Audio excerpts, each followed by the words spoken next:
ಪಾನ ನಿರೋಧಕ ಆಜ್ಞೆಯನ್ನ ಹೊರಡಿಸ್ತಾನೆ ಶ್ರೀರಂಗಪಟ್ಟಣದಲ್ಲಿ. ಏನಾಗತ್ತೆ, ಕದ್ದು ಮುಚ್ಚಿ ಮತ್ತೆ ಹೆಂಡ ಇಳಿಸ್ತಾ ಇರ್ತಾರೆ.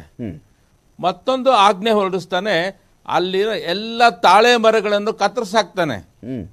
ಇದು ಸುಧಾರಣೆ.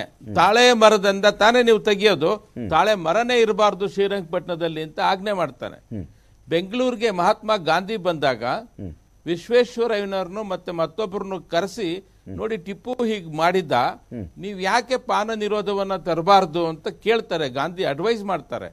ಅಷ್ಟ್ರ ಮಟ್ಟಿಗೆ ಇದು ಪ್ರಭಾವ ಬೀರಿರ್ತಕ್ಕಂಥದ್ದು ಅವನ ಆಡಳಿತದಲ್ಲಿ.